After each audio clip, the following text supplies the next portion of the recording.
A deep, warm voice echoes softly over gentle piano music. Some stories don't begin with love, they start with loss. When pushed to the edge of their pain, some women discover the strength to rise again in that darkness.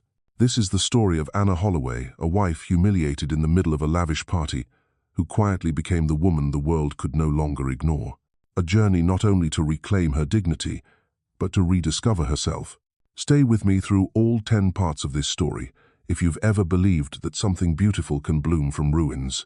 Hit like, subscribe, and turn on the bell, so you won't miss the miraculous rebirth of the woman named Anna Holloway. Christmas Eve in New York always gleamed with a kind of proud extravagance. Snow drifted gently across the glowing avenues, glittering like 1,000 shards of glass falling from the sky, blanketing the roads, the cars, and the marble steps of the Grand Livingston Hotel, where one of the city's most luxurious parties was underway. From afar, you could see the light of crystal chandeliers shimmering through the towering glass windows, the kind of glow that only existed in places rich enough to forget there was a world outside, shivering in the winter wind. Inside, the air was thick with the scent of expensive perfume, champagne, and laughter from men in silver-grey suits and women in dazzling gowns. In the middle of that room, surrounded by hundreds raising their glasses to the new year, stood Anna Holloway short. She wore a pearl-colored dress she had sewn herself, so simple it looked like a quiet ripple lost in a sea of brilliance. Around her neck hung no diamonds, only a thin silver chain, the only keepsake she had from her mother. She smiled politely as guests passed by. A gentle, graceful smile, perfectly proper. The kind of smile taught to women who were told, never make anyone uncomfortable. But behind that smile was an emptiness that ached. Across the room, among a cluster of laughing men, stood her husband, Ethan Short, tall, handsome, carrying the easy confidence of someone born to be admired. He was likely bragging about his latest investment triumph. Their laughter echoed, sharp and cold, like tiny shards of glass slicing through her chest. She once loved that laugh when she was young. She still believed love could make people better, but 3 years in the Short family mansion had taught her otherwise. Not everyone wanted to be loved. Some only wanted to be worshipped, and if you didn't, they'd crush you until you disappeared. The music shifted. Have Yourself a Merry Little Christmas floated through the air, the violin's warmth cutting like ice in Anna's ears. Her chest tightened. Every note reminded her that she didn't belong here. From across the room, Victoria Short, her mother-in-law, watched her with eyes sharp as blades, contempt glinting beneath flawless makeup. In the first week of marriage, that woman had told her, "You may carry the Short name, but don't ever think you're one of us." Anna knew. She'd known from their words, glances, and silence at dinner tables stretching endlessly across polished wood. She existed, but she was invisible. A waiter passed, accidentally spilling a glass of red wine onto the carpet near Ethan's table. The stain spread like a wound. Ethan frowned, cursed under his breath, and then called out, "Anna, come here." His voice wasn't loud, but it carried clear as a strike of glass in the elegant hush. Anna stepped forward, quietly, feeling eyes turned toward her. Ethan lifted one polished Oxford shoe, flecked with wine. The same shoes he once bragged about, calling them the only thing I trust to stay cleaner than my wife. It had made the whole dinner table roar with laughter that night. He looked at her now, half smirking. "Clean my shoes." For a second, Anna couldn't believe she'd heard him right. The music slowed, the crowd stilled. A few women set down their glasses, their curious eyes waiting. Ethan stood unmoved, as if this were trivial, just a wife serving her husband. But for Anna, time froze. Every breath felt heavy, like memories flooding back all at once. 3 years of being ignored, humiliated, controlled like a puppet. She bent slightly, not in obedience, but because her hands were trembling. She saw her reflection in the glossy leather, pale, tired, almost unrecognizable. Then, a voice inside her, deep and distant, from the darkest part of her heart, whispered, "If you kneel now, you'll never stand again." She looked up. Fire flickered in her eyes. "No, Ethan." The word wasn't loud, but sliced through the room like a blade. No one laughed. No one moved. Ethan froze, his face shifting from confusion to disbelief to anger. "What did you just say?" Anna held his gaze. "I said no." He stepped closer, voice low, laced with threat. "Do you know who you're talking to?" "Yes," she said softly. And that's exactly why I said it. Whispers rippled through the crowd. The ceiling fan still turned, but the air felt thick. Victoria Short's frown deepened, ready to intervene, but Anna turned toward her, her voice calm yet razor-sharp. Please, don't say anything. I've been silent for 3 years. Not tonight. She placed her wine glass on the table, took a step back, and spoke clearly, each word deliberate. You told me to clean your shoes. I won't. You told me to live like a shadow. I won't. From this moment on, I am no longer your wife. A crystal glass fell somewhere, shattering. The sound marked the end. Anna turned and walked away. Her heels struck the marble floor, echoing through the dead, quiet room. She didn't look back, not once. She pushed open the grand doors, and the night wind rushed in. Snow was falling. City lights reflected on her face, cold but luminous. She wore no coat, only the thin dress she'd made with her hands, fragile as the last piece of her pride. Yet she didn't feel cold.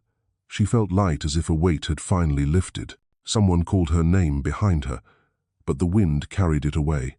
Anna descended the steps and turned onto Fifth Avenue. The sound of her heels mingled with traffic and distant church bells. For the first time in 3 years, she felt alive. That night, New York was a mirror reflecting both heaven and hell. She didn't know where she was going, only that going back was impossible. In her clutch was $17, the small sum she'd secretly saved. Her phone was gone. Ethan always controlled it. She had nothing except herself and the dignity she'd just saved. The wind howled through the streets. Snow gathered on her shoulders, her hair glittering with frost. Neon signs cast reflections over her wet eyes. She wandered past store windows, shoes, handbags, wedding dresses, things she once dreamed of, now only mocking her. A taxi pulled over. The driver leaned out the window. Where to, lady? Such a simple question, and it caught in her throat. Where to? She had no home, no friends, no family. Her mother was gone. Her father has long disappeared. Her stepmother, Linda Harper, had once told her flatly, "Don't call me mother. I don't raise strangers." Anna drew a deep breath and shook her head. "Thank you. I'll walk." The taxi drove off, leaving smoke and red taillights fading into the distance. Anna kept walking. Her heels sank into the snow, feet burning from the cold. She turned down an empty street lit by a weak yellow lamp. By dawn, she reached an old apartment building in Queens, where she'd once lived with her parents before everything fell apart. The place now belonged to someone else. She knocked. The door cracked open, and Linda Harper stared at her, half irritated, half pitying. "Anna, good God, you look like you've escaped a war." "I just need a place to rest tonight, Linda. I'll leave in the morning." "You left your husband?" "Yes." "Then go back. Nobody's stupid enough to walk away from a man like Ethan Short." Anna smiled faintly. "Maybe I am that kind of stupid." Linda sighed, crossed her arms, and her voice turned cold. "You can't stay here. Mr. Harper's working on a deal with Short Properties. And you're a problem." Anna stood still. The wind crept through the doorway. Linda clicked her tongue softly. "Go, Anna. Don't make this awkward." The door closed. The lock clicked like a blade. Anna stared at the rough wood momentarily, then turned and walked down the stairs. When she reached the street, she didn't cry. She just felt empty. The night faded. A pale orange-pink dawn rose above the city. She headed toward the subway, where flickering neon lights illuminated damp steps. On the platform, the heat from passing trains mingled with the metallic scent of rust and old dust. She sat on a bench, curling in on herself. A janitor stopped nearby, broom in hand, studying her quietly. "You shouldn't sit here long. It's freezing." Anna gave a tired smile. "I don't have anywhere else to go." He hesitated, then reached into a paper bag and offered half a sandwich. "It's not much, but you can have this." She looked at him and saw a kindness that asked for nothing in his eyes. Her hands trembled as she took it. She ate slowly, each bite warm, like the first sunlight after a long winter. "Thank you. Don't mention it. I've been where you are," he said. "The only difference is that I had a blanket." He smiled softly, then added, "Outlast the darkness until the light comes back." When he left, Anna stayed still, clutching her small bag, eyes resting on a patch of wall where someone had written in white chalk, "Everything ends, eventually." She nodded faintly. She closed her eyes, and in the haze of exhaustion, her mother's voice returned, gentle and distant. If you ever feel completely lost, return to the old house. In the attic, there's a blue box. Anna's eyes flew open. Her heart pounded. She remembered. The old house on the outskirts of Queens was sold years ago. The attic, the blue box. Her mother had never said what was inside, only that it was what's left of our family. She rose to her feet, shivering, but her eyes burned bright. She had a reason to keep moving for the first time in years. She gripped her small wallet and took a deep breath. Snow still fell outside, but it no longer felt cruel. She climbed the stairs back to the street, toward the faint light rising over the horizon. The road ahead was long, still shadowed, but somewhere inside, Anna knew, the light was coming back. No one ever realizes that hell isn't always underground. Sometimes, it sits in the middle of a 5-story mansion on the Upper East Side where everything gleams, yet the air is so cold it feels untouched by life. For Anna, hell began the morning after her wedding.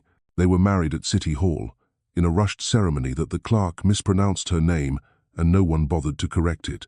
No flowers, no music, no friends.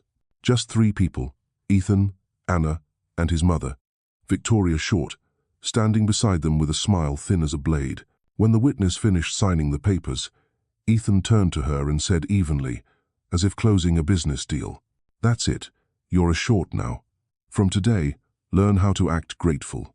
Outside, light rain began to fall. Ethan walked straight to the car, leaving Anna on the sidewalk, holding a small bouquet she'd bought herself from a cheap flower stand. The faint scent of roses mixed with the damp air, and she thought perhaps this wasn't a beginning, but the end of a dream she once had.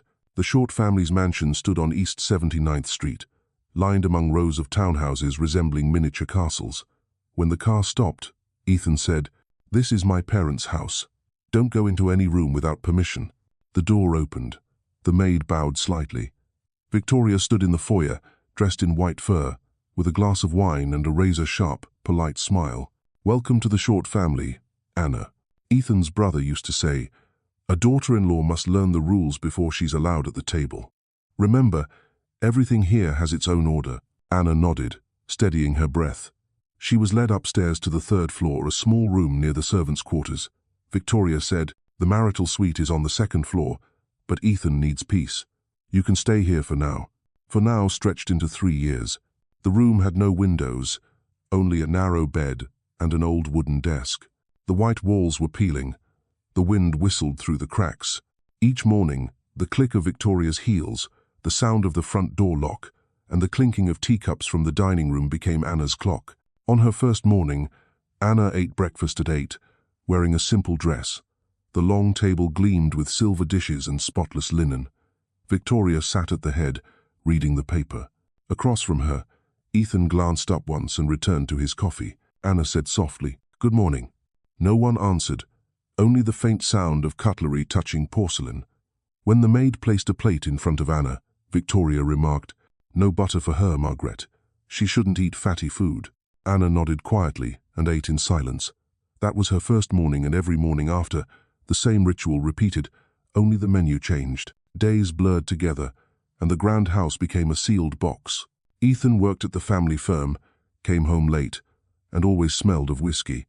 On drunk nights, he'd knock on her door not out of desire, but to remind her that he could, and she stayed silent, because resistance only made things worse. Once, during a dinner with business partners, Ethan told a joke, "Women are like stocks, you must invest wisely, or they lose value fast." Laughter erupted around the table. Anna lowered her eyes. When someone teased, "What about your wife?" Ethan smirked. "She's a low-value stock, but I keep her for sentimental reasons." The room roared. Anna heard the clinking of glasses, the pour of wine, but not the sound of her heartbeat anymore. That night, she stood before her mirror. The woman staring back was hollow-eyed, gaunt. She touched her face and realized she hadn't done so with tenderness in years. She learned to speak less in that house, breathe softly, and move without sound. To avoid being seen was to avoid being questioned. "What are you even doing here?" She once thought patience would earn her understanding, but no one cared what she thought. At the birthday of her father-in-law, Richard Short, who built their real estate empire, Ethan got so drunk that he could barely stand. When Anna reached out to steady him, he shoved her hand away and shouted, "Don't pretend. You live off me. You're nothing." People laughed, then went quiet, then laughed again, and Anna just stood there, her hand frozen mid-air, unable to cry. That night, she opened her window and stared at the distant city lights glowing gold across the avenue. She thought of her mother, the gentle embrace, the scent of cheap soap, the voice that said, "If they make you feel small, remember you were once loved." She whispered, "I miss you, Mom, but I don't know what to do anymore." By the third winter, the house was eerily quiet. Richard Short had suffered a stroke and lay bedridden. Victoria spent most of her days at the hospital. Ethan sank deeper into parties, bottles, and women he didn't bother to hide. She heard the door open each night, strange perfume wafting up, and muffled laughter drifting from below. Anna sat on her bed, listening like someone listening to rain. She didn't feel jealousy anymore, only exhaustion. One night, Ethan came home late, reeking of whiskey. He banged on her door. "Open up." She did. He stumbled in, eyes bloodshot. "You know what people said today? That I married you out of pity. Do you know how many times I've had to hear that?" Anna stayed silent. Ethan laughed harshly. "You never talk. Always so good. So quiet. You know what? Good people make me sick." He stepped closer, his voice sharp. "Without me, where would you even be? Selling things on the street?" She met his gaze, calm. "Maybe. But at least I'd still be myself." The slap came before she could react. Her cheek burned. Ethan froze, breathing hard, eyes wide as if he couldn't believe what he'd done. Anna looked at him, not angry, just sorry. "You can humiliate me, but you'll never make me believe I'm worthless." He turned away, staggering out. The door slammed. Something inside Anna cracked, but strangely, that break made her feel awake for the first time. After that, she stopped trying to please anyone. She still did her chores, still spoke politely, but her eyes had changed. When Victoria noticed, her tone turned icy. "You're forgetting your place, Anna." Anna smiled faintly. "No, Mother. I'm just remembering mine." Victoria looked at her like she was seeing a stranger. That evening, Ethan threw an early Christmas party for his friends. The room shimmered with light and laughter, filled with music, champagne, and smoke. Anna stood quietly by the serving table, holding a tray like a real maid. Then Ethan, drunk and swaggering, called out, half joking, half serious, "Anna, come here. My shoes are dirty. Wipe them for me, will you?" Laughter broke out. Anna looked at him, her eyes empty. In that moment, time stopped. She could feel every heartbeat, every breath, every echo of laughter bouncing inside her skull. 3 years of fear, humiliation, and pain rose all at once, and she knew if she knelt now, she would never rise again. She set down the tray and strolled toward him, her gaze cold and steady as steel. Then she said, in a voice calm as a Christmas wish, "No." The room fell silent. Ethan stared at her, disbelieving. Victoria shot up from her chair, her face pale. "Anna, what are you doing?" "I'm saying no, Mother." Ethan laughed, sharp and ugly. "You've lost your mind. Do you even know who's watching? These people, I know who they are," she cut in. "They're the people who just saw you treat your wife like a servant, and they'll remember this." Then she turned and walked through the room full of stunned faces. No one stopped her. The cold wind swept in as the doors opened, lifting her dress like dark wings. She stepped down the snowy stairs and never looked back. One woman chose to say no that Christmas night amid New York's glittering lights, and in that moment, while the world watched her walk away, Anna Holloway began again. Not with money, not with power, but with the piece of her dignity she had just saved. New York never truly sleeps. Even in winter, when snow blankets the rooftops and the cold cuts through every layer of fabric, the city keeps breathing through the hum of cars, the glow of neon, and the restless footsteps of those searching for a place to belong. That night, among the endless sea of lights, Anna Holloway was nothing more than a fragile shadow, swallowed by the city that never stopped moving. She walked away from the Grand Livingston Hotel in the thin dress she'd sewn herself, her worn heels sinking into the snow. No coat, no bag, just a small wallet holding $17 and an ID card with a last name she had come to despise. Short. Snow fell thicker, melting into her hair, soaking her dress until her body trembled. But she kept walking because stopping felt like surrender. Christmas music echoed from bars and glittering storefronts. It's the most wonderful time of the year, The lyrics mocked her. For Anna, it was the night her old life died. No home, no husband, nothing left to cling to. And yet, deep inside her chest, something still flickered, a faint spark that refused to die. Dignity. She walked down Fifth Avenue, past windows filled with gowns, heels, and handbags each, a shimmering fragment of the life she once dreamed of. Now, looking at them, all she saw was a world that would never be hers. Reflected in the glass was a pale, rain-soaked face, lips turning blue. She didn't recognize that woman anymore. The wind slapped her cheeks. She tightened the silk scarf around her neck and slowed before a glowing sign. The Harper Residence, private building, Queens. Once, that apartment had been her home. The place she'd shared with her mother and stepmother, Linda Harper, before Ethan's world swallowed her whole. She remembered the smell of apple pie, laughter that came and went, and the soft chaos that still felt like love. And now it was the only door left to knock on. Anna hesitated, her shadow trembling under the dim hallway light. She raised a shaking hand and knocked 3 times. Footsteps shuffled from inside. The door creaked open, spilling warm light onto the cold hall. Linda Harper stood there, her hair curled perfectly, eyes lined dark, silk robe gleaming. She stared, not angry, not kind, just quietly uncomfortable. "Anna? Good Lord, you look awful." The voice nearly broke her, but Anna swallowed the ache and steadied herself. "I just need a place to sleep for the night. I'll leave in the morning." Linda folded her arms, leaning on the doorframe. "What happened? You and your husband fought?" "I left him," Anna said softly. "Left him? Ethan Short is the sole heir to Short Properties. Every woman in the city dreams of being in your place. Are you out of your mind?" Anna gave a faint, tired smile. "Maybe, but I couldn't survive one more day there." Silence. Then a sigh. "Anna, do you really think I can take you in? Mr. Harper is working with the Shorts on a midtown project. If anyone finds out you're here, he could lose everything. I can't risk that." Anna looked at her, the woman who once brushed her hair, taught her to tie her father's tie, and watched Christmas movies with her every winter.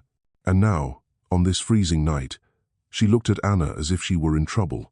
"Just one night, please. I'm begging you." "No, Anna, don't make this harder." The door closed. The sound of the lock turning was colder than the wind.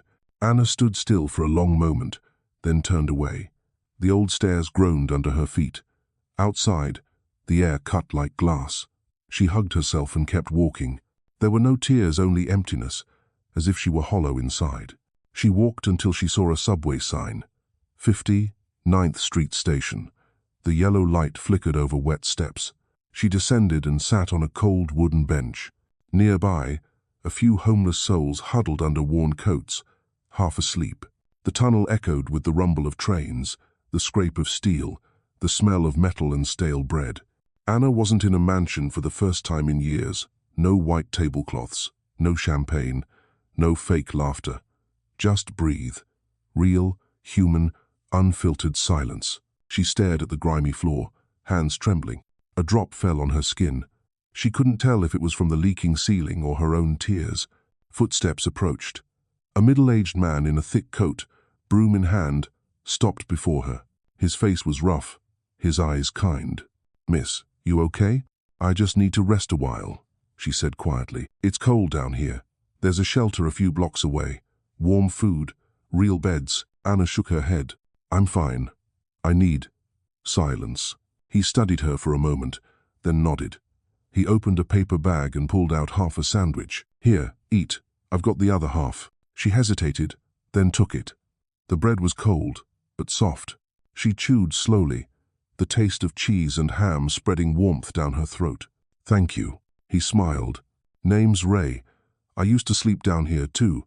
Now I clean for MTA. You know, sometimes you need to survive the worst night. Morning will feel different." Anna's voice cracked. "I don't think my morning will be any different." Ray shrugged. "Maybe not right away. But trust me, outlast the darkness until the light comes back." He smiled again, then walked away, leaving behind the faint scent of cheap soap and the soft rhythm of his broom. Anna sat there, watching him disappear round the corner. In her lap lay half a sandwich. She set it down, leaned her head against the wall, and for the first time in 3 years, she cried. Not for Ethan, not for rejection, but a stranger had given her something she had forgotten existed: kindness. When she woke, the clock in the station showed 5 a.m. A weak light filtered down the stairs, turning the floor gold in patches. A gust of air swept through the tunnel, and she shivered. Her body ached. She stood, unsure where to go, but her instincts told her she couldn't stay. Outside, the sky was grey, and the snow had stopped. Wet streets shimmered under flashing billboards. A delivery truck rumbled by, carrying the smell of coffee and diesel.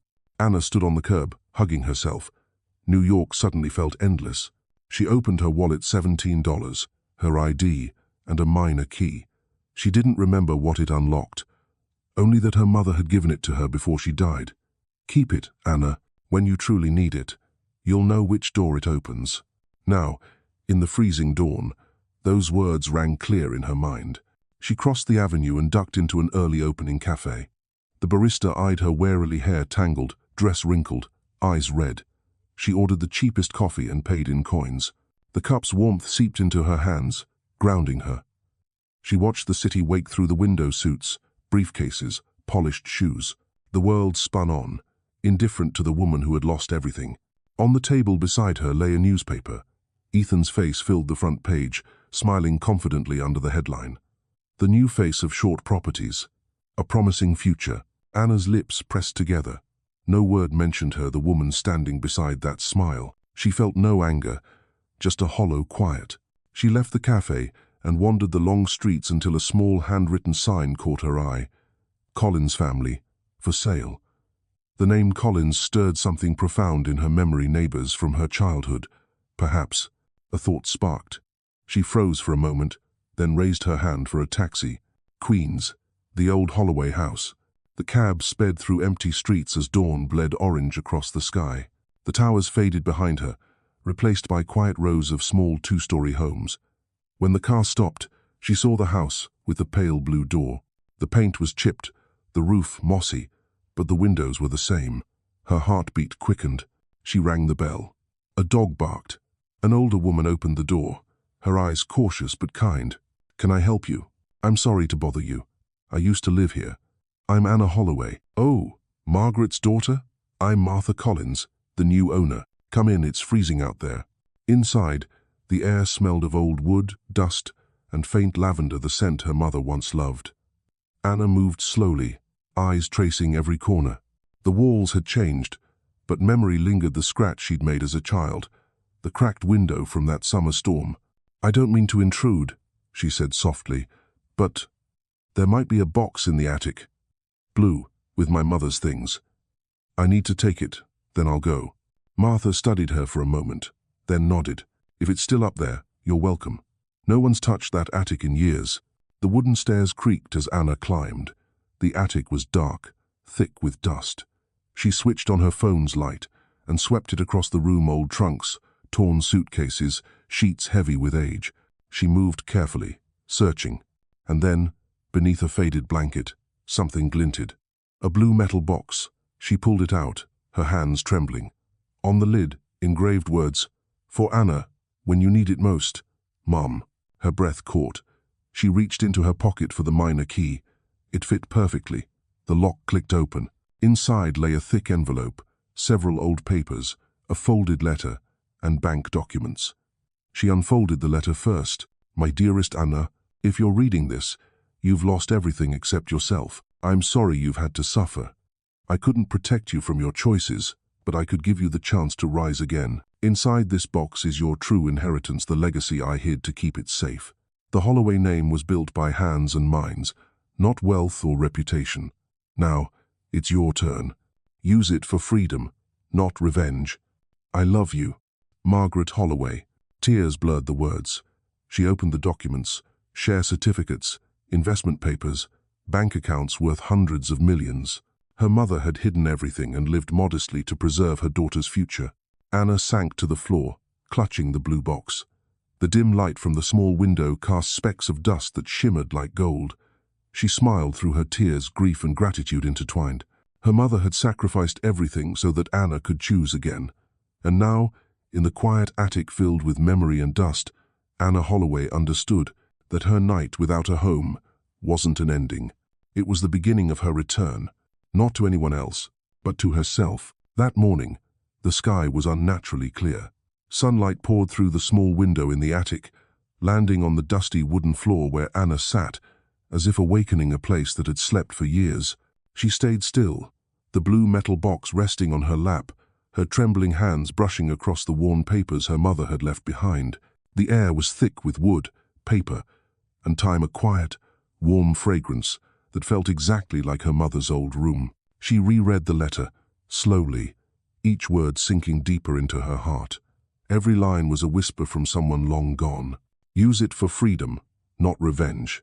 Freedom, a word too precious for someone who had lived in a golden cage for 3 years. But now it was real, tangible, alive, within reach. She opened the second folder. Inside was a bank certificate from the Margaret Holloway Trust, naming the rightful heir, Anna Margaret Holloway short. The amount printed there took her breath away. At the bottom was a letter from Whitmore and Associates, inviting the heir to claim the inheritance upon turning 25. She was well past that age. No one had ever told her this existed. Her fingers traced her mother's signature, soft, steady, elegant, just like her. A woman who had lived quietly, suffered deeply, but never once lost grace. Anna closed the box and sat there for a long time. Sunlight climbed higher, flooding the attic with gold. She thought of her mother, Margaret Holloway, the woman who once sold her wedding ring to pay tuition, who hid her illness to keep working, who told her daughter, "You can lose everything, but never lose faith in yourself." Now, in the same attic where they once slept during their poorest days, Anna understood. Her mother hadn't just left her money. She had left her a second chance to rebuild, to prove that all those years of pain hadn't been wasted. Footsteps creaked on the stairs. Martha Collins appeared at the doorway, her voice gentle. "Did you find what you were looking for, Anna?" Anna turned, eyes still glistening, and smiled softly. "Yes, thank you. Your mother was remarkable. I remember her well. Even when things were hard, she never lost her smile. Once, I asked how she managed to stay so hopeful. She said, 'I don't need luck. I need will.'" Anna nodded. "That sounds exactly like her." Martha walked closer, taking Anna's hand. "If you need a few days here, stay. This house was yours once." Anna smiled, shaking her head. "Thank you, but I need to do something." Martha studied her face, as if understanding without words. "Then take my blessing with you. I think Margaret would smile somewhere, seeing you stand tall today." Anna hugged the blue box and walked down the creaking stairs. Every step felt sacred, like she was tiptoeing through memory. Before leaving, she turned back for one last look. With its cracked walls and peeling paint, the old house glowed in the morning light like something precious. Outside, she hailed a cab bound for Manhattan. The city blurred past the window, its towers, noise, and streets that once made her feel so small. But now, it all seemed to fit in the palm of her hand. The taxi stopped before a tall glass building, the brass sign gleaming, Whitmore and Associates, Legal and Financial Services. She stood outside momentarily, drew a deep breath, and walked in. The lobby was quiet, carpeted in grey, washed in soft gold light. "Good morning. How can I help you?" the receptionist asked politely. "I'm here to see Mr. Samuel Whitmore. My name is Anna Holloway, Margaret Holloway's daughter." The receptionist froze for a second, then quickly made a call. Within minutes, an older man appeared at the end of the hallway. He was in his 60s, silver-haired, steady in his movements, eyes kind yet sharp. When he saw her, he stopped short. "Good heavens, you look just like your mother." Anna smiled faintly. "You knew her?" "Knew her? She was the finest woman I ever worked with. We founded the trust together. She asked me to keep it secret until—" His voice broke off. He gestured for her to follow him. His office was bright, filled with old New York photographs and framed sketches of the city's skyline. He handed her a cup of tea and said softly, "Before she passed, Margaret arranged everything.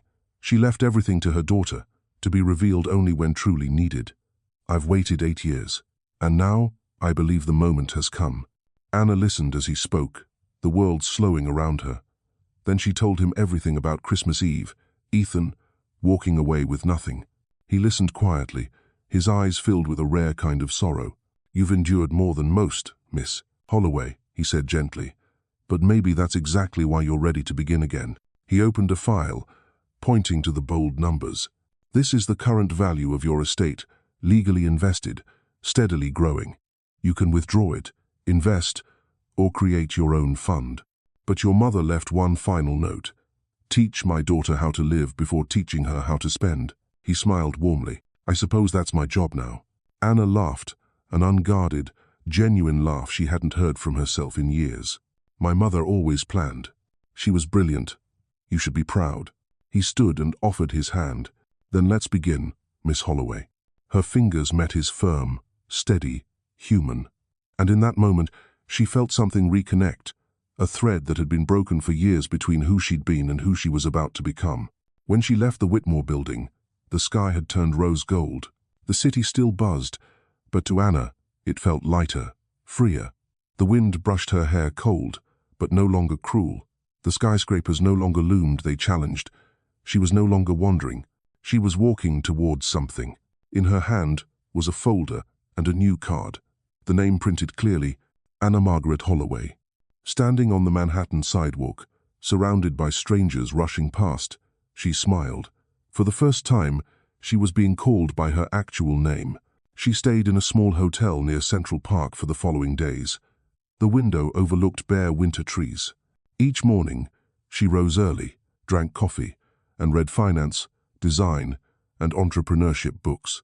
Mr. Whitmore sent her a list of mentors. Her mother once trusted Patricia Brennan, a sharp-minded business consultant, Evelyn Hart, a veteran designer, and Lawrence Payton, a long-time investor and family friend. She called each of them, introducing herself not as Short, but as Holloway. Every time, there was a pause, a breath, then agreement to meet.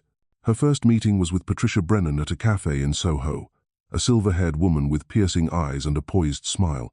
After hearing Anna's story, Patricia set down her cup and said quietly, "You have two choices, Miss Holloway. Live to forget or live to create something that makes them remember your name. And I don't think you were born to disappear." The words struck like fire.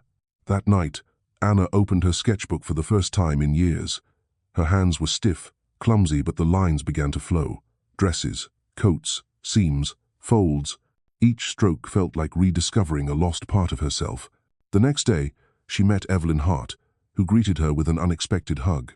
"Your mother once saved my atelier with a small loan. Without her, I'd have closed years ago. And now you're here like the circle's finally closed." Evelyn showed her around the workshop, where older suists still worked patiently. "If you want," Evelyn said, "I'll teach you from the start how to choose fabric, read a stitch, and see the person behind the dress. Fashion isn't about beauty. It's about how someone feels when they wear something made with respect." Anna's voice trembled. "Then I want to learn. From the beginning." Weeks passed.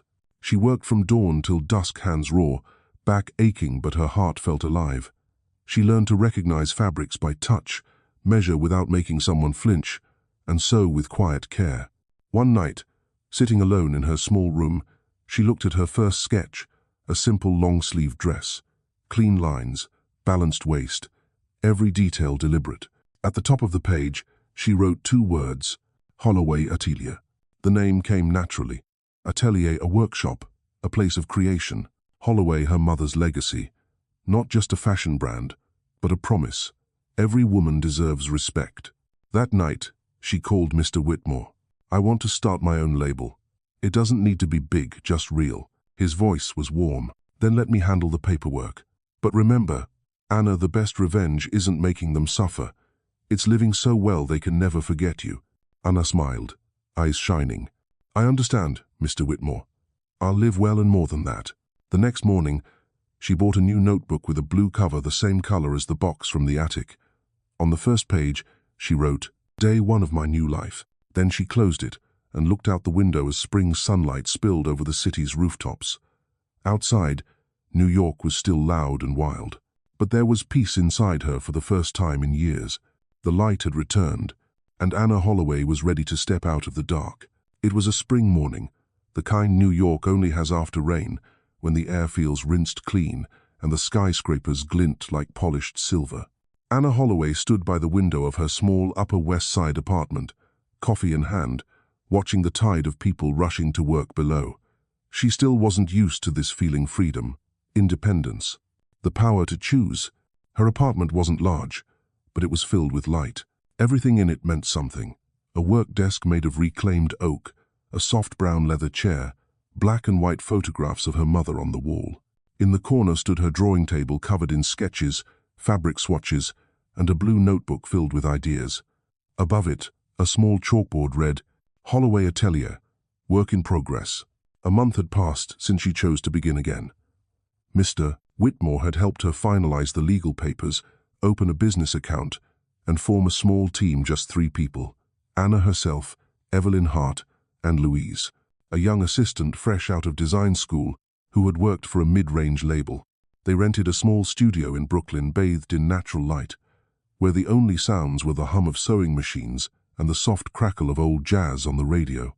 On their first morning, Anna stood in the space, breathing in the scent of fabric, oil, and wood. Evelyn placed a hand on her shoulder. "This is the smell of beginnings. Not fancy, not loud, just honest." Anna smiled. "It smells better than any perfume I've ever owned." She started every day at 6, cutting fabric herself, testing stitches, taking notes. Each design was tried on real women, not models, 6 feet tall, but women with bodies shaped by time and life. She wanted to make clothes that made women feel beautiful, not just gorgeous. Lunch was sandwiches and lukewarm coffee. She and Evelyn reviewed each seam and line at night until midnight. The workshop glowed softly against the cold industrial street, a pocket of warmth in a hard city. Louisa often joked, "If Mrs. Margaret could see this, she'd be so proud." Anna laughed. "I hope she's watching and shaking her head because I still don't sleep enough." They worked tirelessly. Bit by bit, the first collection took shape, 24 designs. Anna had chosen the number intentionally, 24 hours a day, a full circle of life. Each piece represented a phase in a woman's journey from gentle dawn to proud midnight. The first dress was called Morning Grace, a long, soft linen cotton blend, flowing yet strong. The tailored coat was resolve structured, confident, a symbol of self-control. The final black dress, Midnight, was commanding but straightforward for those who had known pain and chosen to rise anyway. When they finished hanging the pieces, Evelyn whispered, "You realize this isn't fashion, right? It's a declaration." Anna nodded, her eyes bright. "I'm not making clothes to sell. I'm making them say that women can wear their dignity." She planned the launch quietly, no runway, supermodels, or glamour.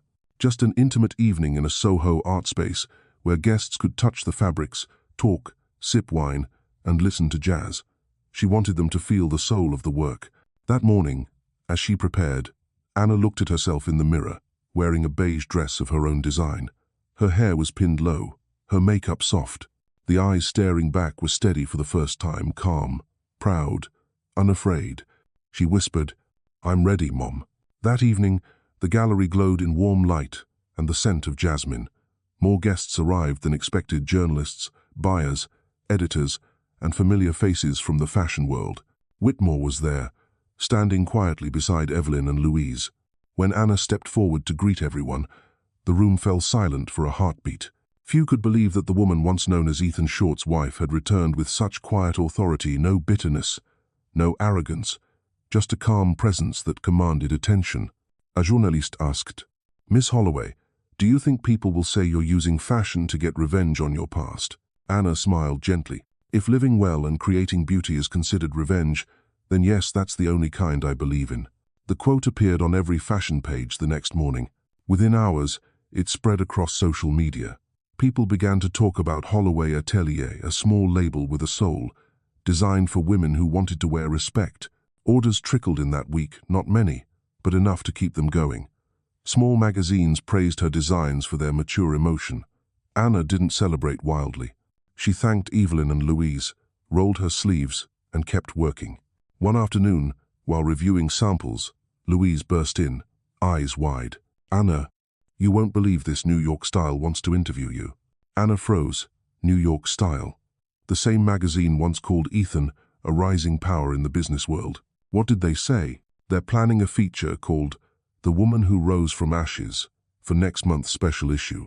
Anna paused, then smiled faintly. "Tell them one thing. I didn't rise from ashes. I rose on my own 2 feet." Louise nodded, admiration shining in her eyes. 2 weeks later, the article appeared under a simple headline: Anna Holloway, The Quiet Revolution. The cover photo showed her fingertips brushing a piece of fabric in the workshop, smiling softly. The story is about a woman who had left a wealthy marriage, rebuilt from nothing, and founded a label built on respect, not vanity. No one mentioned Ethan Short, but everyone knew. The story went viral.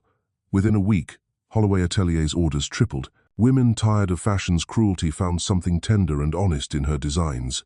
They wrote letters and messages, telling her that wearing her clothes made them feel seen and worthy. Evelyn read them with tears in her eyes. Anna, you're doing what fashion rarely does, healing people. But success brought its shadows. One morning, Louise entered, pale-faced. Anna, you need to see this. On her laptop was a Financial Chronicle headline. Short Properties suffers record loss. Midtown project collapse. Bankruptcy looms. The CEO's name is Ethan Short. Anna stared at the screen for a long time. Her chest tightened, but not from satisfaction or anger, just a quiet, icy breath. Evelyn placed a gentle hand on her shoulder. You don't have to say a thing, Anna. They're doing it to themselves. Anna nodded. I know. Sometimes silence is its own kind of justice. Days later, an envelope arrived embossed with gold lettering. The Metropolitan Museum Gala. Holloway Atelier was officially invited to make its debut appearance. Evelyn nearly cried, holding the invitation. Anna, this is it. You've been recognized. Anna smiled. Serene. Evelyn, this isn't the end. It's the beginning. The night of the gala, the Met ballroom shimmered under chandeliers. Celebrities, designers, investors, every primary name was there. Anna entered wearing a black dress of her own, making simple, elegant, perfectly fitted.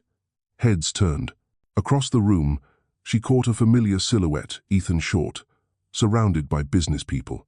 He looked different, thinner, tired, stripped of his old confidence. When he saw her, he froze.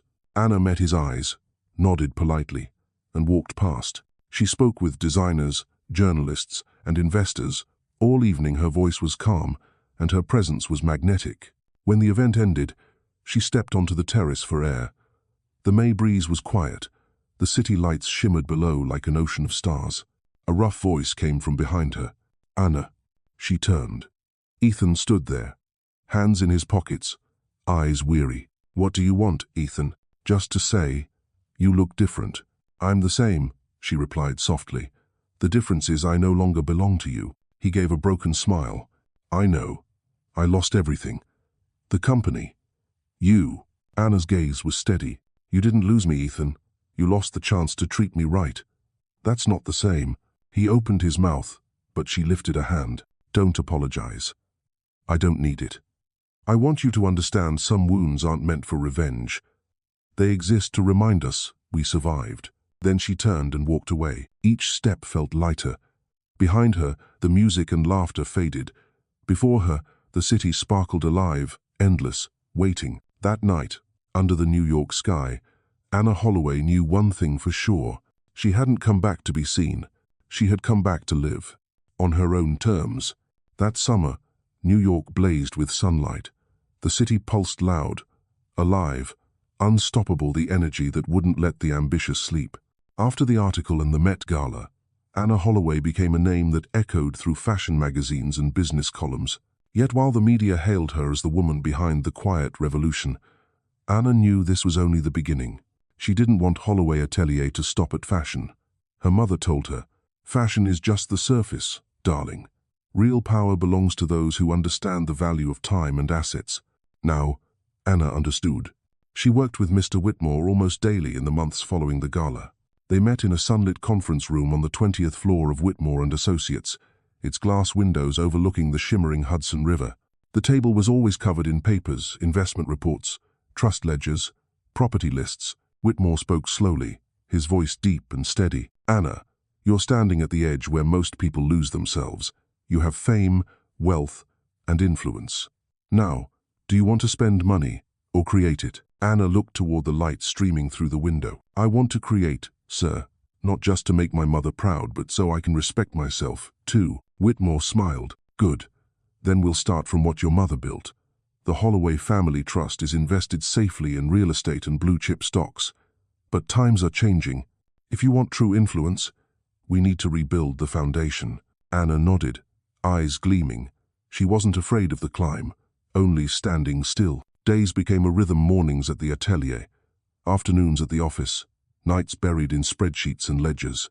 She learned every term, every flow of capital. Her notebook was filled with neat, deliberate handwriting. One afternoon, as she reviewed reports, Whitmore said, "There's someone you should meet. A rare man. He understands finance and honor. His name is Lawrence Peyton." Anna paused. The name was familiar. Her mother had once mentioned him, Mr. Peyton, the only man who ever dared to say no to Thomas Short.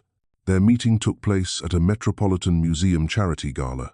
The room glowed golden, filled with the soft murmur of conversation, the clink of glasses, the hum of jazz. Anna arrived in a simple black gown, elegant, composed, unshowy. She didn't need an introduction. The crowd already knew her. Whitmore led her to a tall man with silver hair and sharp, intelligent eyes. "Anna, this is Lawrence Peyton." He inclined his head. "An honor, Miss Holloway.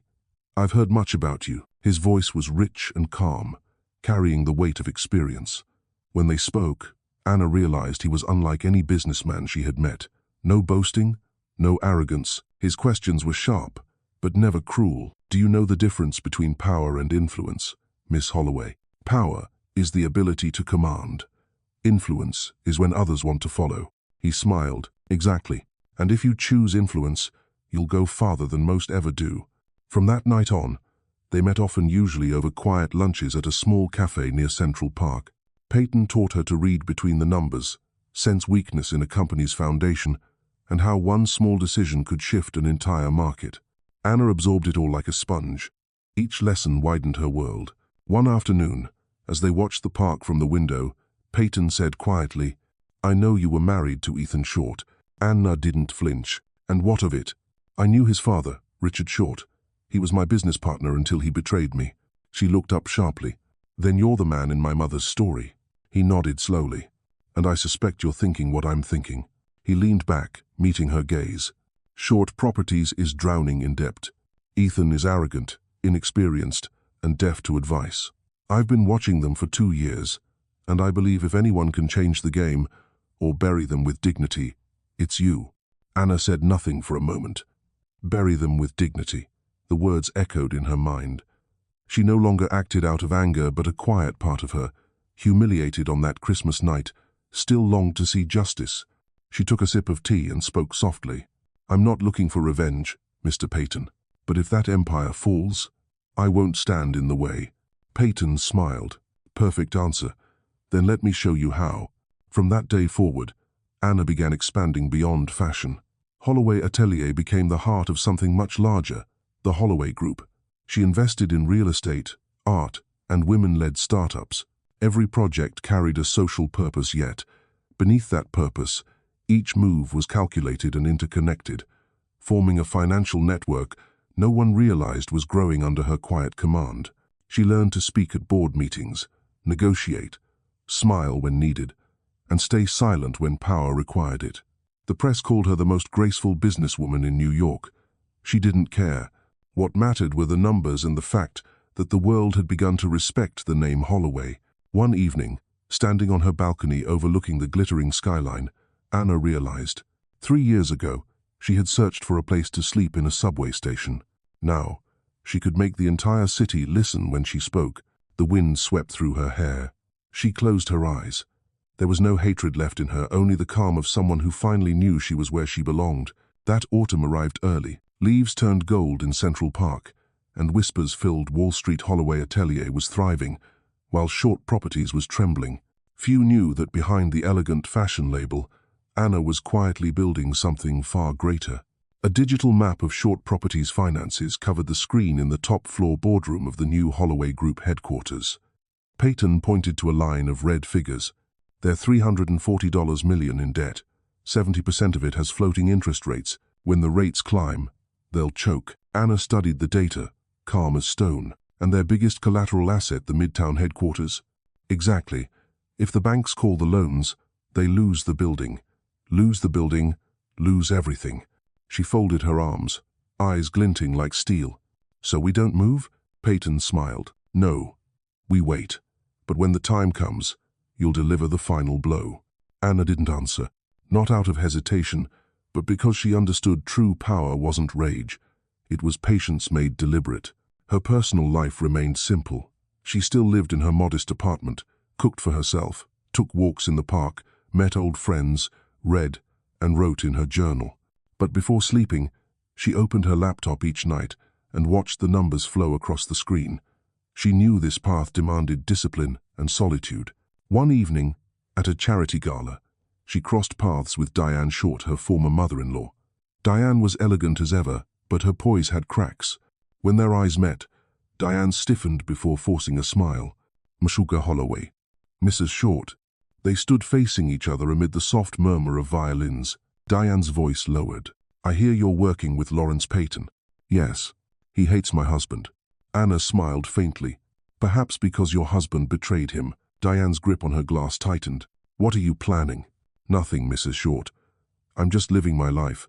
But if the world decides to right itself, that isn't my fault." She left Diane standing there, eyes flickering between fear and regret. By October, whispers turned to headlines. Short Properties defaults on loan payments. Investors withdraw Midtown project on the verge of collapse. Ethan appeared on television pale, exhausted, voice trembling. Anna read the news without expression. Evelyn asked quietly, "Do you feel happy?" Anna shook her head. "No. When people destroy themselves, there's nothing to celebrate." But she kept watching, calmly, meticulously. Every step of their downfall was logged in her blue notebook. Payton called when the banks finally announced the foreclosure of Short Properties headquarters. "It's time, Anna," she answered softly, steady as glass. "I know. Prepare everything." That night, she sat by her window, the city glittering below. She opened her mother's blue metal box and unfolded the letter again. "Use it for freedom, not revenge." Anna smiled faintly. "I understand now, Mom. Freedom isn't forgiving those who hurt you. It's doing what's right without hatred guiding your hand." Outside, New York sparkled, unaware that a century-old empire would fall within days, and the woman once cast out from its marble halls would repurchase it, legally, quietly, completely, without a threat, without a word. Friday morning arrived beneath a heavy gray sky. Wind swept along Park Avenue, carrying the scent of rain and metal. New York was alive as always, but around the Continental Hotel, the air felt different, charged. Reporters, investors, and analysts flooded the lobby. Everyone knew what was happening today. One of the city's oldest empires was about to be sold off. On a polished board near the entrance, cold white letters read, "Foreclosure auction, Short Properties headquarters building." From the 30th floor, Anna Holloway stood before the window, watching the street below as a light mist began to fall. Her reflection looked back at her hair neatly tied, wearing a black tailored suit with a crisp white collar. Her face was calm, unreadable. Beside her, Lawrence Payton flipped through the stack of papers. His silver hair caught the pale morning light. "Everything's ready. Funds transferred, contracts prepared. You can still walk away if you wish." Anna turned, her voice quiet but steady. "No, Mr. Payton, I didn't come here to walk away. I came to finish this." He nodded, a small smile curving at the edge of his lips, pride and sorrow mingling. "Margaret would be proud of you." Anna said nothing. She picked up a pen, twirling it gently between her fingers. Outside, the rain tapped rhythmically against the glass, counting the final seconds. She took a slow breath. 3 years ago, she had walked out of the Grand Livingston Hotel in the snow penniless, broken, with $17 in her pocket. Today, she walked into the Continental no longer begging but buying back the world that once cast her out. She and Payton left the suite, descending to the lobby. The auction room shimmered under crystal chandeliers. Rows of chairs formed a half-circle around the stage. The air buzzed with whispers, cameras, the nervous hum of history unfolding. In the front row sat the city's most ruthless investors, some once allies of Ethan Short, now silent spectators. When Anna entered, conversations faltered. People recognized her, the designer, the founder of Holloway Atelier, the woman the press had called the quiet force of New York. No one had expected her here. At a foreclosure auction, Payton leaned close as they took their seats near the back. "You don't have to say a word. I'll bid for you." Anna shook her head. "No, I'll speak for myself." At the front, the auctioneer prepared his notes. The doors opened again, a hush swept through the room. Ethan Short walked in. He was thinner now, his eyes hollow, and his expensive suit hanging loose on his frame. Behind him came Victoria Short, her once commanding posture now brittle, her beauty fading beneath fatigue and pride. Two lawyers followed. Cameras clicked. Anna's gaze followed them, calm, unflinching. Ethan glanced around the room, trying not to look at her. But when their eyes met, he froze for a second. Time folded in on itself. She was the woman he'd once humiliated, but she no longer belonged to his world. Her eyes carried no anger, no tenderness, only the quiet of someone who had outgrown the need to hate. Victoria's face hardened when she saw Anna. The disbelief in her eyes said everything. How could the woman she once dismissed as invisible now stand among her judges? The auctioneer stepped up to the podium. Ladies and gentlemen, today we present the foreclosure sale of the Short Properties headquarters building, located at 425 Midtown Avenue. Opening bid, $120 million. A beat of silence. Then the gavel struck. 120 million. Do I hear more? 130, a voice called. 140, another followed. The numbers began to climb. Ethan's hands tightened. Each new bid sounded like another nail sealing the coffin of his legacy. 150, 155, 160. Peyton murmured, "They're nearing their limit." Anna nodded slightly, eyes fixed on the stage. When the price hit 170, only two bidders remained: a Dubai investment group and an anonymous firm represented by a lawyer. The tension was sharp enough to cut. Ethan looked around, desperate to see who was dismantling his world. 175, shouted the Dubai representative. The auctioneer raised his hammer. 175 million. Going once, going twice. Before he could say three, a clear, calm voice cut through the room. 200 million. Every sound vanished. Heads turned. Cameras flashed. At the back of the room, Anna Holloway rose. The black suit, the composed expression, she looked every inch the woman in control. 200 million, she repeated. I'll cover the full amount. Ethan went pale. Victoria stiffened, her fingers trembling against the stem of her glass. The journalists whispered furiously, realizing who she was. The auctioneer hesitated, his tone careful. 200 million from Miss Holloway. Any higher offers? The Dubai lawyers exchanged words, then shook their heads. 200 million going once, twice, 3 times sold. The gavel struck. It was done. The room erupted, cameras flashing, reporters shouting. Anna didn't react. She smiled faintly, then walked toward the front, where Ethan and Victoria sat frozen in disbelief. Ethan looked up, eyes wide, dazed. Victoria's lips pressed thin, her posture rigid, but the tremor in her hand betrayed her. Anna stopped a few feet away. Her voice was soft, even every word deliberate. This isn't revenge, Mrs. Short. It's a consequence. Victoria opened her mouth, but no sound came. Anna turned to Ethan. You once asked me to kneel and polish your shoes before everyone. She tilted her head slightly, her eyes calm as glass. Today, I won't ask you to do the same. I bought what you thought you'd own forever. She signed the documents, accepted the transfer, and walked out to a flashing light storm and stunned silence. Outside, the rain had stopped. Sunlight pierced through the clouds, glinting against the marble steps, as Anna paused and looked up. The city gleamed before her, not because she had won, but because she had nothing to fear. That evening, financial news networks across the country carried the same headline. Anna Holloway, founder of Holloway Group, acquires Short Properties headquarters for $200 million. The world called it a symbolic passing of power between generations. But those who knew the story behind the story called it justice. The newspapers that once printed photos of Anna and Ethan's lavish wedding now showed her walking out of the Continental alone, head high, the light catching on her face like quiet triumph. That night, she didn't celebrate. She sat alone in her apartment, the city lights spilling through the glass. The old blue box lay beside a cup of untouched tea on the table. She felt neither joy nor sorrow, only release, like finally setting down a weight she'd carried for too long. The phone rang. Peyton's voice came through, warm and proud. You did it, Anna. I only did what needed to be done. Yes, but you did it with grace.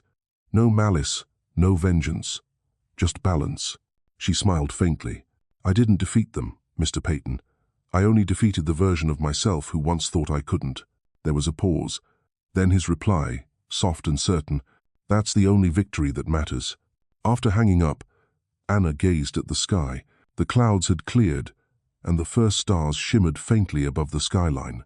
She thought of the subway station, the cold bench, and the man named Ray who had shared half a sandwich and said, "Outlast the darkness until the light comes back." She whispered, "The light's back now, Mr. Ray." Across town, the Short family home was silent. Victoria sat in the dim parlor, the lamplight casting shadows over her weary face. Ethan sat beside her, a bottle of untouched whiskey on the table. For a long while, neither spoke. Finally, she said quietly, "Do you know who bought the building?" He nodded, his voice hoarse. "I know. It was her." "What did you do, Ethan? How did it come to this?" He stared at the glass in his hand and gave a broken laugh. "I took for granted what should have been sacred." She looked at him, not angry anymore, only tired. "Your father built this company with honor. You destroyed it with pride." He had no answer. The silence said enough. That night, New York seemed quieter than usual, and in her apartment across the city, Anna opened her laptop and began typing in her digital journal. 3 years ago, I walked away from a house that never belonged to me. Today, I repurchased it not to live in, but to remember that I survived. Mother was right. Freedom is the only thing worth keeping. She saved the file and closed her laptop. Before bed, she stood by the window, watching the steady stream of headlights below. The glow reflected softly across her face, tired, peaceful, whole. Far in the distance, the Empire State Building glimmered gold against the dark sky. The city never slept, but inside her, for the first time, everything was quiet. She will move forward tomorrow, sign new contracts, build new projects, and create new jobs. But tonight, she stood there, listening to her own heartbeat, the steady rhythm of a woman who had walked through darkness and reached the light entirely on her own. A week after the auction, New York woke beneath an apparent sky. Sunlight struck the glass towers, scattering into shards of brilliance. But inside the boardroom on the 32nd floor of the Holloway Group headquarters, the air was sharp enough to slice through. Anna Holloway sat at the head of the table. Before her lay stacks of legal files, financial statements, and one new letter that had arrived that morning, its signature scrawled in elegant handwriting. She recognized immediately, Victoria Short. The subject line read, "Request for direct meeting to negotiate terms regarding Short properties and remaining family assets." Anna set the letter down. Across from her, Lawrence Peyton stood by the window, coffee cup in hand, the Hudson glimmering behind him. "They want to meet. What do you think?" she asked quietly. Peyton gave a half shrug, his sharp eyes gleaming with both satisfaction and caution. "They don't have a choice anymore. The Shorts are out of liquidity. Ethan's vanished from the press. Victoria, pardon me, Diane is surviving on scraps of reputation. Meeting them now isn't negotiation. It's confirmation." Anna traced the edge of the envelope with one finger. Her tone was calm. "I'm not interested in confirming the end, Mr. Peyton. I want to see whether they understand why it came."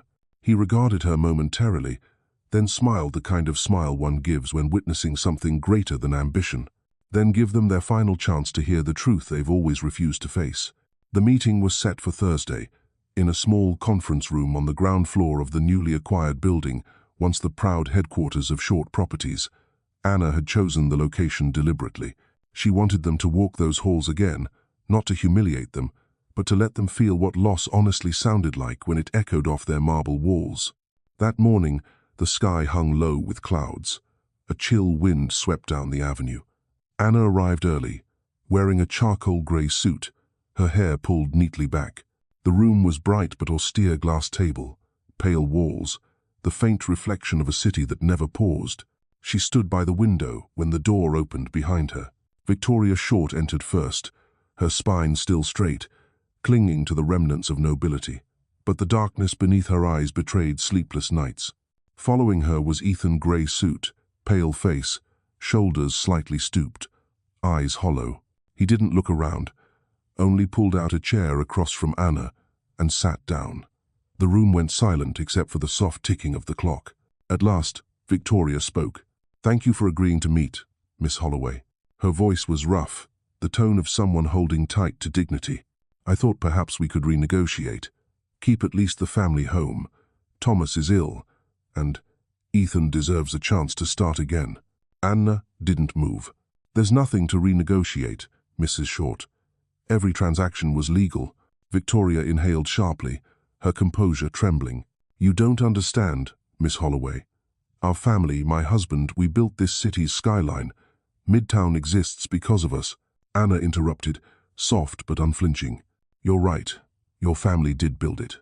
And then you decided power meant permission to humiliate those beneath you." Ethan's head dropped. The words cut through the stillness like glass. Anna turned her gaze on him. "Do you remember Christmas Eve, Ethan?" He nodded faintly. "I remember. Everyone was laughing. And I said things I shouldn't have. You told me to kneel and polish your shoes before them. You said I wasn't fit to sit at your table." He shut his eyes. His voice cracked. "I know. I deserve this." Anna studied him for a long moment, then turned to Victoria. "I didn't come to take revenge.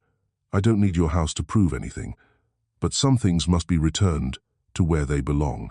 Victoria's chin lifted, pride and desperation clashing in her face. "Then what do you want, Miss Holloway?" Anna's answer was deliberate, transparent as glass. "I want him to understand compassion, and I want you to understand that money can't buy back the respect you've lost." She stood and walked to the window, her reflection framed against the city below. "You may keep your home. You can live there for the rest of your lives. But when you're gone, that house will belong to a foundation for women who have been shamed and silenced. It will be called the Margaret Holloway Foundation." The words hung in the air. Victoria's lips trembled. Ethan looked up, eyes glistening. "Anna, why would you?" She met his gaze, calm and steady. "Because I don't need you to suffer. I need you to understand. Some wounds heal when the ones who caused them finally bow their heads." For the first time since the collapse, Ethan broke. Not the angry tears of pride, but the quiet sobs of someone who had finally seen himself clearly. Victoria turned away, her hands shaking. Her voice barely rose above a whisper. "Margaret was a good woman. I wronged her. And her daughter." Anna replied softly. "You still have time to do right, if you want. Start by stopping the lies you tell yourself about the past." She gathered her papers, her voice steady. "This meeting is over. I have work to do." At the door, Ethan spoke again. "Anna," she paused. "Thank you for not eradicating us." She didn't turn. "I didn't do it for you. I did it so I'd never become you." The door closed behind her, quiet, final. Outside, a drizzle fell. Anna walked down the avenue beneath her umbrella, the city humming around her. Neon signs flickered, taxis roared past. Life went on. Inside her, though, there was silence, peaceful, absolute. At Bryant Park, she stopped beneath a tree and watched people laughing at a cafe across the square. She thought of Ray, the subway janitor who had once shared half a sandwich, and said, "Outlast the darkness until the light comes back." She pulled out her phone and typed a message to Evelyn. "Evelyn, find a man named Ray Donovan, retired from Grand Central, 2021. I'd like to see him." She hit send, slipped the phone into her pocket, and smiled faintly. Later that afternoon, Peyton was waiting back at the office. "You did the right thing, Anna." She sighed, loosening her jacket. "Maybe. Or maybe I just wanted to stop before I turned into them." "That's exactly why you won't." He poured 2 glasses of whiskey and raised his. "So, what now?" Anna looked out at the sunset spilling gold across the skyline. "Now I want to use what I have to build something better, not to prove anything, to heal." Peyton nodded slowly. "Then let's begin." Months later, the Margaret Holloway Foundation opened quietly. It offered shelters, legal aid, and scholarships for women rebuilding their lives. Anna didn't attend the ribbon cutting, give speeches, or appear in press photos. She worked in silence, just as her mother had. The media called her the humanitarian entrepreneur. But those who truly knew her understood Anna wasn't seeking fame. She was reclaiming her soul. One late night, the office was long and dark except for her desk lamp. Evelyn entered, carrying an envelope. "You've got mail, Anna. No return address." Anna opened it. Inside was a single old photograph of her, standing alone by the doorway on that fateful Christmas Eve, eyes blank under golden lights. On the back, written in a shaky hand, "I will spend the rest of my life trying to be worthy of the kindness you showed me. E.S." Anna read it once, then slipped it into a drawer. She didn't cry, She exhaled softly as though releasing a memory into deep water. Rising, she walked to the window. The city blazed below her, alive even at midnight. Her reflection merged with the lights. She whispered, "Mother, I didn't take revenge. I just let justice find its own way." Outside, snow began to fall slow, luminous, serene.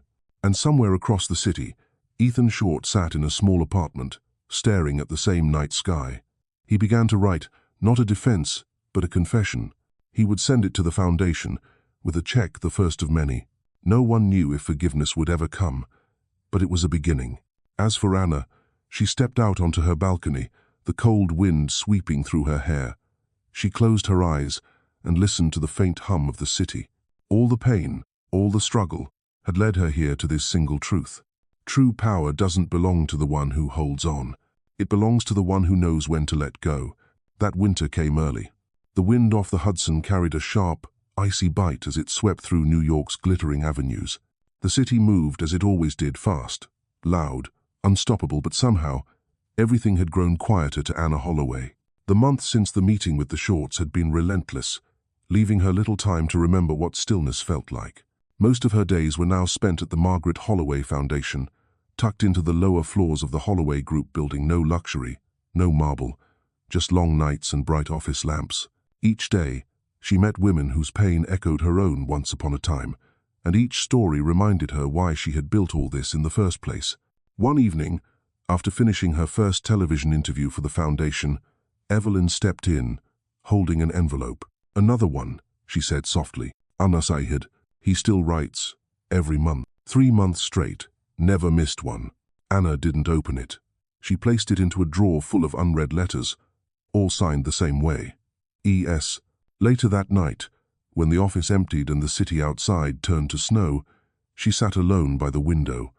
The letters seemed to whisper from the drawer, quiet, persistent. It wasn't anger she felt now, nor pity. It was curiosity. After 3 years, had he really changed? She pulled out the oldest letter. The paper was yellowing slightly, and the handwriting was neat but hesitant. "I don't know how to begin, except with sorry. You don't expect forgiveness. I want you to know I'm trying to become someone else. I stopped drinking. I'm learning to listen instead of commanding. I work for a small community center in Brooklyn, fixing old houses. They don't pay much, but I sleep more easily. I remember that night every day, not to punish myself, but to remember that one cruel sentence can destroy a person. If there's a next life, I hope I meet you again when we're both better people. Ethan." Anna read it twice. For the first time in months, her chest didn't tighten. The next morning, she called Evelyn. "I want his address. The place he works. Don't tell anyone." The Community Build Center sat in a worn Brooklyn block near the river. The sign was faded, the wooden door chipped. She parked across the street, watching through the window. Inside, men carried planks, painted walls, and chuckled. Among them stood a figure she knew at once, shirt sleeves rolled up, hair streaked with gray, sun-touched face. "Ethan." He spoke to a group of young workers who were patient, calm, and smiled faintly. No arrogance, just weariness and peace. Anna watched a while, then drove away. She wasn't ready yet, but that image, him covered in paint and dust, lingered for days. A week later, she returned. This time, she went in. The receptionist recognized her immediately. "You're Anna Holloway, aren't you?" "Yes, I'd like to see Ethan Short." A pause, then a nod. Moments later, Ethan appeared in the hallway. When he saw her, he froze. The air thickened between them. "I didn't expect you," he said quietly. "I didn't expect to come," she replied. "Do you want to talk?" "Somewhere quiet." They found a small cafe by the river. Steam rose from their cups, fogging the glass. Ethan spoke first, voice low. "Thank you for not eradicating me." Anna took a sip, saying nothing. "I didn't destroy you, Ethan. I just stopped. The rest was yours to face." He nodded slowly. "And I am facing it. Out of guilt? No. Because I don't want to die as that man." She studied him carefully. His eyes didn't dart away anymore. For the first time, she saw not the man who once humiliated her, but a man genuinely trying to make amends. "You're working on community housing projects?" she asked. "Yes. I oversee the builds and sometimes teach construction to young men just out of prison. And how does that feel? He smiled faintly. Lighter. Lighter? Because for once, I'm doing something without feeling above anyone. Anna's lips curved slightly, not quite a smile, but acknowledgement. Maybe that's a beginning. They sat quietly a while longer. When they parted, Ethan said, I don't want forgiveness. I hope that someday, when you look at me, you don't see pain anymore.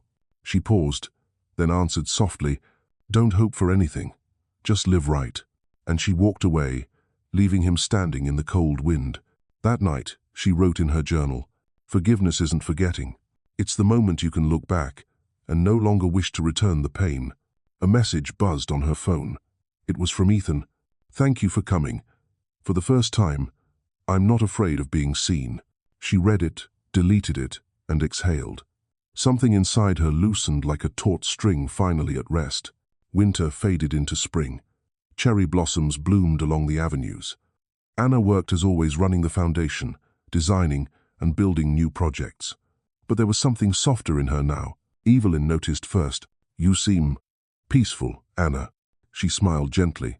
Maybe I'm learning to forgive others and myself. One afternoon, an invitation arrived from the Community Build Center.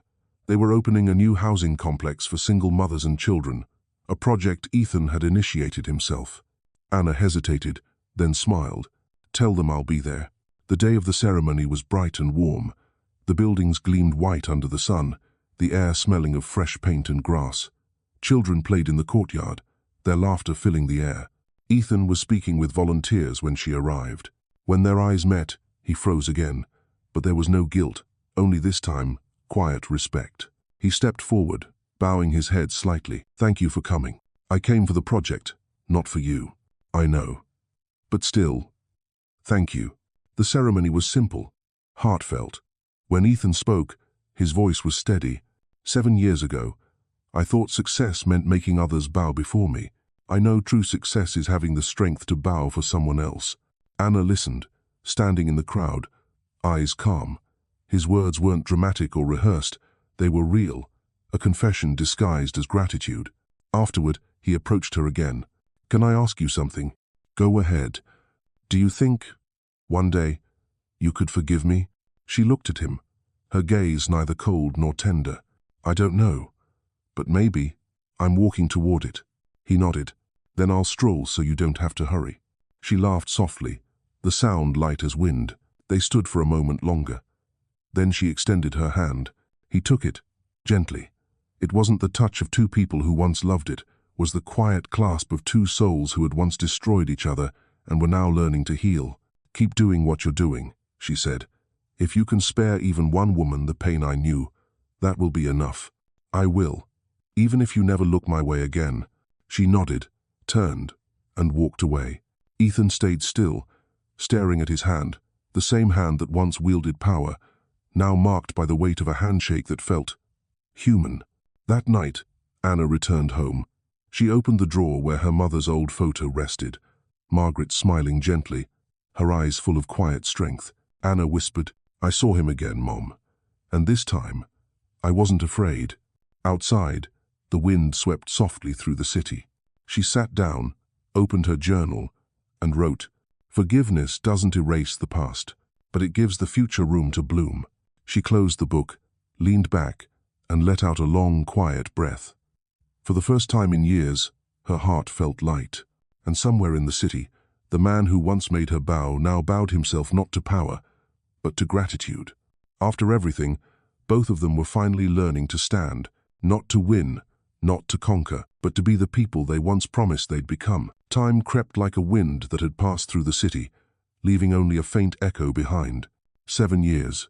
7 years since that winter morning when Anna Holloway stood in the auction room of the Continental Hotel and offered $200 million to buy back the building that once symbolized her humiliation and her awakening. Now, everything was different. Holloway Atelier had become an international brand, present in 6 cities, New York, Paris, Milan, Tokyo, Los Angeles, and Toronto. The Margaret Holloway Foundation had rebuilt thousands of lives, offering scholarships, homes, and work to women who once thought the world had forgotten them. Anna rarely appeared in public. She was a legend to the world, an emblem of resilience and grace. But to herself, she was simply a woman living ordinary days, quiet, steady, unremarkable, and finally at peace. That morning, she stood by the tall window of her office, watching the sunrise paint the Manhattan skyline in gold. Light touched her hair, glinting in her calm, steady eyes. Evelyn entered, carrying a small stack of letters. "Another one from him," she said. Anna smiled faintly, setting down her tea. "He still writes every month?" 7 years straight. Never missed one. "I know." She took the envelope, recognizing the familiar slanted handwriting. She hadn't opened these letters in years. She kept them as quiet witnesses of time. But today, for some reason, she opened it. "Anna, I've stopped counting the years since you bought that building. I only know that every morning, I still think about what you told me that day. Don't ask for forgiveness. Just live right. I've tried. I work for a community housing project. I teach young men a trade. Sometimes, I tell them my story not to redeem myself, but to show that even the worst of us can change. My mother passed away last year. Before she died, she said she wished for only one thing: to see you, and say she was sorry. I couldn't ask that of you. I hope, wherever she is, she's found a gentler place. I heard about your new center in Brooklyn. If you need volunteers, I'd like to help. No salary. I want to work for the woman I owe a lifetime to. Ethan." Anna folded the letter slowly, her fingers trembling not from emotion, but from the strange weight of time. Outside, the city moved on honking taxis, flashing lights, life in motion. But something within her shifted, quiet and deep. That afternoon, she drove to the Brooklyn Community Center, where her new foundation branch was nearly complete. The gate stood open, sunlight spilling across fresh white walls and a garden of lavender. Children ran across the yard, laughter echoing. Signs hung on the entrance. "The Holloway Center, a place to begin again." Evelyn rushed over, clipboard in hand. "Everything's ready for tomorrow's opening. Are you sure you don't want to give a speech?" Anna smiled softly. "No need. We're not here for applause." When Evelyn left, Anna sat alone on a wooden bench. The scent of lavender floated through the breeze. She closed her eyes, listening to the rustle of leaves. A familiar voice spoke behind her, deep, careful. "Didn't think you'd come this early." She turned. Ethan stood a few steps away, wearing a pale blue shirt and a work hat in his hands. His hair was streaked with silver now, his face calm, worn, honest. "I came to see the place," she said gently. "Thank you. It's the first project I've helped build from the ground up. They let me oversee it. You did well." He smiled, hesitant. "I try. I still don't know if I've done enough to make things right. No one ever does. What matters is that you haven't stopped trying." They fell silent. The light stretched long and golden across the courtyard. Ethan spoke softly, almost to himself. "I still have a picture from that day." "Which day?" "The day you walked into the Continental and I fell apart. I keep it, not to remember humiliation, but to remember the moment I learned what mercy looked like." Anna looked at him, her gaze warm but steady. "I have a picture too. The day I walked out of Grand Central with torn shoes and $17, and now you have an empire. No, I have a life that feels right. That's enough." He smiled, quiet and genuine. After a pause, he said, "If there's anything good left in me, it's because of you. You didn't save me with love, you saved me by making me face myself." Anna's voice was soft, steady. "I never meant to save you. I only wanted to make sure I'd never become you." He chuckled, shaking his head. "Then maybe we saved each other in our own way." She smiled. The sunset stretched across the steps, gilding their faces. Two people who once broke each other sat silently like the last embers, still warm and human after a storm. The next morning, the opening ceremony was simple.